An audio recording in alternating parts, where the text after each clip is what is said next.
السلام علیکم۔ آپ دیکھ رہے ہیں اسلامک اردو پوائنٹ چینل۔ میرے پیارے ناظرین، میرا آج کا موضوع ہے حضرت حوا رضی اللہ عنہا کی تخلیق اور نکاح۔ حضرت حوا رضی اللہ عنہا کی تخلیق، نکاح اور ان کے فضائل کا بیان کروں گا اس ویڈیو میں۔ میرے ساتھ بنی رہیے گا۔ ابلیس ملعون کو جنت سے نکالنے کے بعد حضرت آدم علیہ السلام کو وہاں آباد کر دیا گیا۔ آپ علیہ السلام جنت میں اکیلے چلتے پھرتے تھے۔ یہاں آپ علیہ السلام کا کوئی ہم جنس نہ تھا جس سے انسیت حاصل کرتے۔ ایک بار اللہ تعالیٰ نے آپ علیہ السلام پر نیند طاری کر دی۔ پھر اسی حالت میں آپ علیہ السلام کی بائیں پسلی نکال کر اس سے حضرت حوا رضی اللہ عنہا کو تخلیق کیا اور پسلی کی جگہ گوشت رکھ دیا۔ اس عمل کے دوران آپ علیہ السلام کو کسی تکلیف کا احساس نہ ہوا۔ جب آپ علیہ السلام بیدار ہوئے تو اپنے سر کے پاس ایک خوبصورت خاتون کو بیٹھے ہوئے پایا۔ آپ علیہ السلام نے فرمایا، تم کون ہو؟ انہوں نے عرض کی، میں عورت ہوں۔ فرمایا، تمہیں کیوں پیدا کیا گیا ہے؟ عرض کی، اس لیے کہ آپ علیہ السلام مجھ سے سکون حاصل کریں۔ فرشتوں نے آپ علیہ السلام کے علوم کی وسعت معلوم کرنے کے لیے عرض کی، ان کا نام کیا ہے؟ ارشاد فرمایا، حوا رضی اللہ عنہا۔ عرض کی، ان کا نام حوا کیوں ہے؟ ارشاد فرمایا، کیونکہ یہ ایک زندہ وجود سے پیدا کی گئی ہیں۔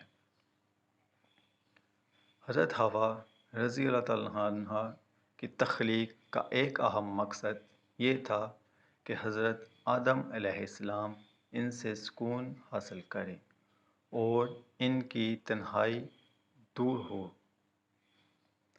حضرت آدم علیہ السلام جب حضرت آدم علیہ السلام نے حضرت حوا رضی اللہ عنہا کی طرف دست محبت بڑھانے کا ارادہ کیا تو فرشتوں نے عرض کی، اے آدم علیہ السلام ٹھہر جائیں، پہلے ان کا مہر ادا کریں۔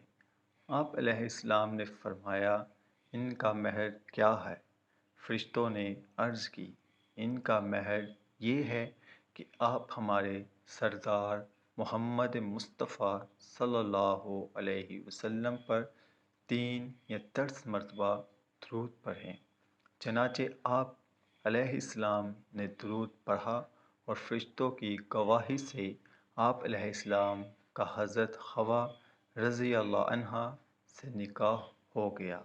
اس سے معلوم ہوا کہ نبی کریم صلی اللہ علیہ وآلہ وسلم ہر موجود چیز کے لیے وسیلہ ہے، یہاں تک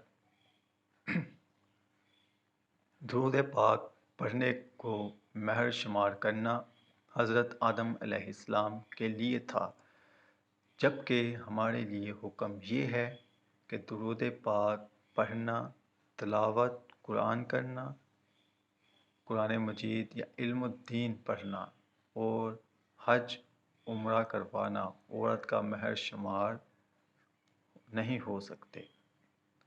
حضرت حوا رضی اللہ عنہا بہت سے فضائل حاصل ہیں، جیسے آپ رضی اللہ عنہا کی تخلیق بھی ماں باپ کے بغیر ہوئی اور جنت میں ہوئی۔